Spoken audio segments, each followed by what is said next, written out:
Welcome back to another episode of Branded Intent. I'm Brian. And I'm Jay. And today, what are we talking about, Jay? Today we are talking about brand voice and tone, your consistency across channels. So by channels, we also mean, platforms, social media, your website, basically anything or anywhere your prospects will actually view you for the first time. Now, I've got a question for you right out of the gate. As the sweat rolls down your forehead. The anticipation's killing. I typically do not post the same verbiage on LinkedIn that I do for my Facebook crowd, but it has the same tone. Mm-hmm. And I typically use the same image, but it's different words because I'm speaking to different audiences. Yeah, I think that's contextualizing. Yeah, it's just contextualizing your communication between, different groups, right? Right. For just to turn the spotlight on me a little bit, I have groups of friends that are just very specific to each place, right, in California. I traveled all up and down California for 10 years. I have friends in Santa Barbara that have never met my friends in San Luis Obispo, that have never met my friends in San Diego. And the way I communicate with each of them, it's not disingenuous. It's just contextualized for that group. Right. So I have groups of friends that are very entrepreneurial. I don't speak to them like I speak to my friends that are, blue collar. It's just contextualizing. And each platform can be treated the same way. So most definitely. I've always, I shouldn't say I've learned to treat the audiences differently. Obviously, we can't convey the same exact message on LinkedIn that we can on Twitter because of a character count, but we can convey the same message, just written differently. Right. Yeah, no, and that becomes a little daunting, especially when you're in the content creation phase or, part of your month, week, whatever, however you bracket out your actual content breakdown. That can be a little inundating, just trying to wrap your head around that and figuring out, oh, well, there's 18 apps today. There's 3 more this next week that I need to figure out. And I need to somehow wrap my brain around how to communicate to all of them. So it gets heavy. There's a lot. There's a lot to manage there. There really is. And going back to systems and workflows, having those well established makes life a lot easier when it comes time to create content to promote whatever it is you're promoting across whatever platform you're promoting. So first and foremost, develop the system. The process is more important than the progress, because as the process improves, the progress will be on autopilot. That's the way I like to look at it. That's a good way. I've never looked at it that way. I've never looked at it that way. That's actually a really, really holistic way of going about producing content in bulk. So my work is done here, everybody. Thank you, Jay. That's the episode. Yep. Oh, he left me. No, but Brian brought up a good point. Is even though the verbiage is a little different, the tone is the same, right? So whether you or your copywriter or you're using, AI leveraged copy, your tone and your verbiage need to be defined, right? So what does that look like? Are you an empathetic approach? Like, are you speaking to your consumer empathetically? Are you upbeat? Are you somber? Are you energetic and enthusiastic? Or are you a little bit more approachable and, monotone like myself? It's defining what that filter is. Yeah, really helps with your copy across the board. most definitely. And if you're leveraging AI to help with any of this, for example, if you take the time to write out a long form post for LinkedIn, then you can put that into like ChatGPT or Claude and ask them to rewrite for Facebook with the same tone, because you've already established that. Or you can say, look, I need to discuss these 5 points. Please do so in an energetic, enthusiastic coaching tone. And Mhm. I'm amazed at what I get. What I Yeah, I get mean, is never a final product, but no, there's 80% there. 95. Yeah, yeah. Yeah, It's getting close. you're almost there. But that's an episode down the road is, how to humanize AI, Yep, right, for your brand. yep. Because a lot of that goes into prompt building and, building out your personal brand persona, Mhm. and then your buyer persona and your consumer personas. So, um, that's also kind of a deep pull to try and wade through. But you But, know what? Once you're there, I have a Notion page mhm, that is this is who I am as an individual and what I'm about. This is what Sitch Radio is about. This is mhm, what the Accountables is about. And now I'll be building one for this very show. mhm, So if I'm creating a piece of content for, say, my coaching, I mhm. can educate by copying and pasting. I can educate ChatGPT who I am and what my coaching is about. And then I ask for what I want targeted to which persona. And those are all copy paste. So, within 45 seconds, it's already spitting out gold for me. And dude, I have something similar Mhm. in my nucleus, specifically just for myself, right? For each project that I build out, whether it's a new endeavor, a product design, I have that same page layout. So maybe that's something we should offer as a downloadable template for anyone who's familiar with Notion or they're trying to get familiar with what Notion is. Maybe that might be a good offer with the information posted below this. Yeah, we'll have to wrap our heads around what that would look like Yeah. for Okay. sure. We could definitely do Um, that. yeah, the difference between tone of voice and verbiage, right? Um, Approachable or exclusive. An example of an exclusive ticket or an exclusive approach is: are you a high ticket or are you low? Are you high ticket or low ticket? Right. So high ticket is pretty much low sales to hit your same nut. Low ticket, you have to have more quantity to hit the same nut. So, um, if you're trying to make $10,000 high sales ticket offer, you need to sell 10 $1,000 offers. Whereas if you're trying to make $10,000 at $100 a sale, I mean I think it's 100. Yeah. Yeah, 100 times 100 is 10,000. So, the demographic for each of those, like the actual customer that'd be purchasing the high ticket versus the low ticket, are completely different. Not in their lifestyle, but in their way they process information. So you need to be able to contextualize your verbiage for each of those people, depending on what your offer is, and depending on what platform you are. Most definitely. And along the same lines, I listened to an episode. I'm not going to say who it was because it's one of three people. And this is something I've carried with me. Liken Facebook to the city Mhm. park and LinkedIn to the country club. On the 4th Yeah. of July, the business owners go to the country club to celebrate. Right. The workers go to the city park to celebrate. And that really was a light bulb moment in my head. I shouldn't speak to those two audiences Mhm. in the same manner because they're Right. different socioeconomic, you know what I'm trying to Lifestyle. say. Yeah. Yeah. Yeah. No, I mean that is one way of defining it. I see Twitter as being more of the community park rather than Facebook, and then Facebook's more of The bathroom at the city park. a wall. No, Twitter would be the bathroom at the city park. Maybe that's the breakdown, but yeah, it.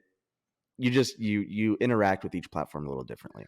You know, Um, but what when it comes to branding, let's talk about the different platforms. okay. And I was always taught, and I do my best to, no matter what platform you're visiting, you're going to know it's me Mhm. and my brand. And Mhm. I'll share a couple of screenshots with you here.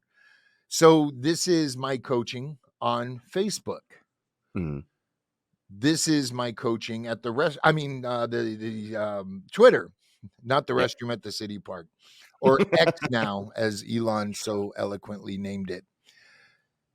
Which Instagram, we should have an episode on rebrand failures or just rebranding as a whole and highlight what happened with Twitter and X. Like, that would be a phenomenal episode. yeah, it So, would be. sorry. And then lastly, LinkedIn. So, the profile image of me is the same. I just realized when I pulled these pages up, Facebook does not have an image of me. It still has a logo, but this is a Mhm. new image that I need to get there. But you're comfortable realizing you're on the right page if it's me you're looking for, no matter what platform you're looking for me on. How Yeah, important is that, Jay? it's very important. It's identifiers, right? So for me, I have accounts on every app you can think of. I am not a frequent flyer of most of them. I spend most of my time on Instagram, LinkedIn, and when I can't sleep, TikTok. So those are like my three apps. But the customers, I actually just went through and updated all of mine as well, especially with this podcast. But with all of my platforms, I have the same banner, I have the same uh, profile picture, and my bio's the same on each of them. So it doesn't matter if you aren't familiar with that app, if you're trying to find more about a particular person, but they're on a different app than you personally are familiar with, you automatically have brand trust because, oh, this is the same. This is exactly the person I'm looking for. Right. Especially nowadays with how many bots are being, they're um, taking over identities from other people. People are losing accounts. People are competing with another AI bot that's just repurposing their original content on the AI bot's page. Like, there's a whole breakdown as to why this is important. But you want to have, just on a very basic level, have your banners be the same, have your display or contact photo the same, have your bios be the same, and have all of them backlink to each other on each platform if possible. Very, very important. Jay, Yeah. wrapping this episode up, what else? What actionable takeaway? What one step can we leave the audience with today if they were going to make an Um, improvement on this topic? Regarding consistency across channels, voice and tone, I would say familiarize yourself with ChatGPT a little bit. There was a stat at a conference I was at yesterday. 20% of America is familiar with ChatGPT. Only 2% know how to utilize it. Yeah, Only 2%. Now, you don't have to be the 2%, but if you're part of the top 5, and that's just basic understanding of how to build, a basic prompt structure.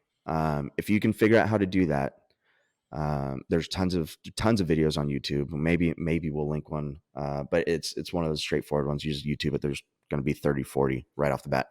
But figure out how to build a brand persona on ChatGPT for yourself. I personally would copy paste each of those prompts, save that in a document, and have that as a master document. So it doesn't matter if you're helping other clients, other customers, other companies, or just you have multiple endeavors like Brian and I, where you have tons of different ideas. Um, that would be a crucial step. And then utilize it. Don't just build it, utilize it for your content, for your copy. That is going to be the single most important thing you can do to, level up your content output, whether it's written or spoken.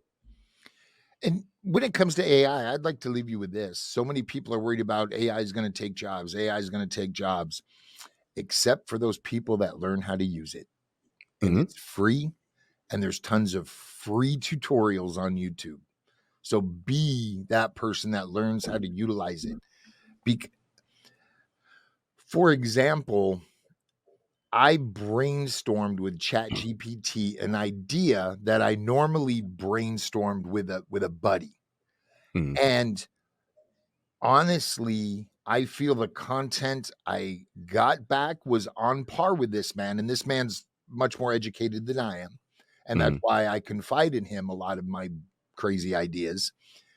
But ChatGPT came to the same consensus I feel I would have with him faster, which saved me Really? time. Yeah.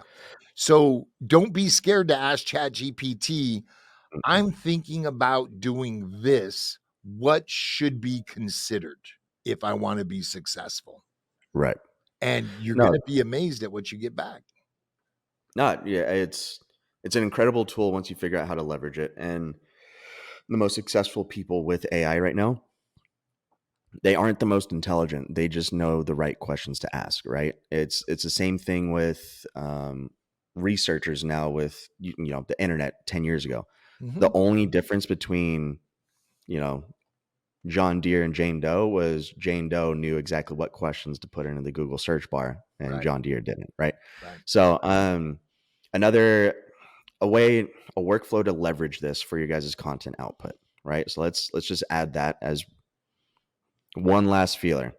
Um, ChatGPT for your brand persona, buyer personas, copywriting, marketing, ads, and I've found it gets you about 85% of the way on legal as well. If you build out, you keep the legal persona separate, right? And you have to build that one out a little bit. But the legal documents that I've pumped out from ChatGPT, I've brought to a couple buddies that are lawyers that read through it and like, this is there's a little bit of tweaking to be done, but if you take that rough document to your lawyer, it gives them a platform to work off of, and actually it saves you money. So, Well, ChatGPT's already passed the bar in all states. oh, I didn't know that.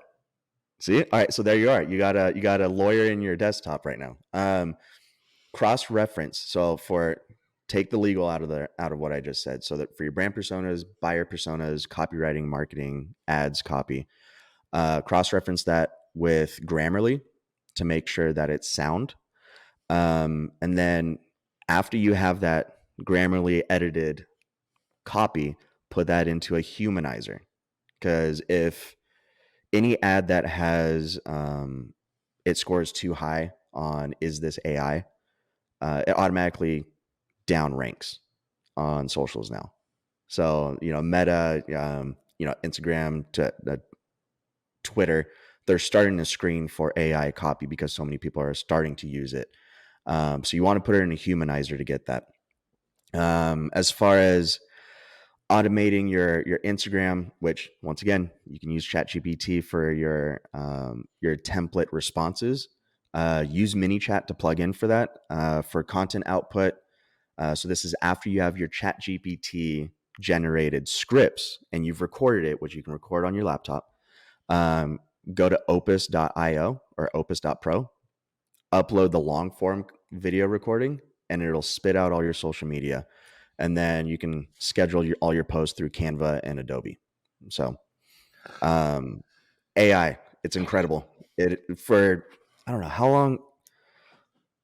What's your time frame? What's your invested time frame producing something start to finish on a campaign using all those tools that I just said, Brian? Because you've done it a few times. And now that I've got my prompts dialed Yeah. in a matter of an hour, I can take an idea, write an article, proof the article, humanize the article, create social content. And I'm going to talk about ChatGPT for your images here in a second. Create images and schedule them all out in about an hour and a half. And that's after a couple months of figuring this out, guys. Like that's nothing. When you're first starting, it'll take you a full day, but that's a full day for 30 days of content or for a whole campaign. Like, Let me put it this way. I listened to a TikTok and I went, "Oh wow, that was powerful." hmm, So I plug my phone. I've saved it. I plug my phone into the mixer. I record 37 seconds of audio. I take that into Descript, which is AI, transcribes it for me. I proof the transcription. I dump that into Chat GPT and said, I want a long form article based on this concept. And it spit out, I don't know, 800 words. I dumped that into Grammarly. Grammarly tightened it up a little bit, probably lost 50 words or so. Once I run it through a humanizer and assign what grade level I want the writing Mhm. to be written at, I ended up with about a 1,200 word article That's not bad. off of a 37-second TikTok video. That's not bad. And I wanted to talk about images just this morning. I was using, what's the Discord one for images? Oh, What's that my called? it's not mine, it's Midview. Anyway, there was Yeah. another, we'll think of it. There was a tool that I was using for images, and it was finicky, beautiful images when it got it right. ChatGPT introduced images. This morning, I asked for an image, and it spit 2 images out. And then it gave me a little tutorial. Which one do you like best? And there's a little editor button. So you click that and you can highlight what you like or don't like. And then in the prompt, ask it to correct or remove. And it did a beautiful job. So It's even Midjourney. Midjourney's the Midjourney Discord was one. the old tool, right? Yeah. So even, Chat GPT right now is doing a pretty decent job on images once Yeah, you and get the prompts down. they're just on 4. The conference that I was at yesterday, one of the I forgot the guy's name, but it was an AI bot conference. I'll be going there right after recording this. But one of the founders for the company that actually launched ChatGPT, they said we've been stuck in 4 for about a year and a half now. We've beta tested it long before that, but that's what we're at right now. We're already working on 6. So like right now, that's where we are right now, and it's only going to amplify. It's only going to get better. So not to stay off topic because AI Right. is, but AI is a tool you can leverage to help you with your branding, to help Right. you with your content creation, to help you with a lot of things. Hmm. Anything else before we close? Um. Yeah. Just to go back to a little bit a refresher on branding and what your approach is, right? So Bugatti will not sell you a car unless you qualify for a laundry list of prereqs. Car has high maintenance requirements, but they have a legacy of success, right? That's Bugatti's branding. Toyota will sell to anyone, and their cars are nearly bulletproof, but the legacy is dependability, right? And approachability. So figure out what your brand is, figure out what your tone of voice is, figure out what your approach is, utilize AI. It'll help you, it'll help you find success far faster than trying to stumble through it like we have before we really adopted it. So Much, much faster. Jay, what are we talking about next week? Do you have that at your fingertips? no, but I could pull it up here in just a second. All right, let's see. Why he's doing that, I'm going to recap. Tone. You can speak in the same tone, but write for different audiences across your social platforms when building your brand, when representing your brand.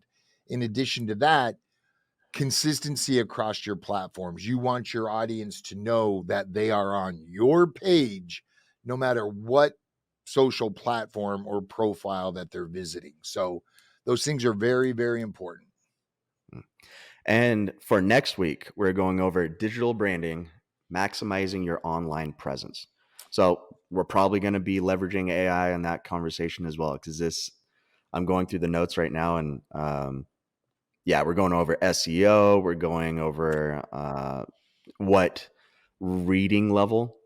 I don't know if you've thought about what your viewers' reading level is, but we're going over that. We're going over Hermosi and his YouTube channel. We're really diving deep on that content production, pricing. Yeah, that one's going to be a pretty Heavy lift. packed, yeah, pretty packed episode. So I'm looking forward to that one. And I tell you what, we kind of teased AI. If you would like to see a live demonstration from Jay and I, or maybe just Jay, I won't be offended. Hit us, hit us in the comments below and maybe we'll get something put together. We have the tools, we have the technology. I, on the accountables side of the house, I do a webinar every once in a while for AI for content creators to help them leverage that tool when creating content, marketing that content. We would go into a much deeper dive when it comes to utilizing it for branding. And remember, season 1 is all about branding. Season 2 is going to be about another facet of content creation. 3, 4, 5, 6, 7, 8, 9, 10 are already labeled and identified, and we're working on that content already. If you like what you're hearing, please find whatever platform you're listening to us on, give us that 5-star rating, leave a few kind words, or, or mean words, something. Yeah. Tell Brian to get a haircut. And just let us know what you think. If there's something you want from us, let us know. We'll figure out a way to get it delivered. Jay, any parting words? No, I'm just looking forward to next week. I'm looking forward to being able to help who our listeners, the fact that you're taking time out of your day to listen to us two hillbillies speak on a mic. It means a lot to me. So if I can help you streamline your approach to whatever your metric for success is through this podcast, I'm thankful for you to carve out some time for us. So, as am I. We hope we're providing value. Help us learn what value you would like us to provide. Till next week. See ya.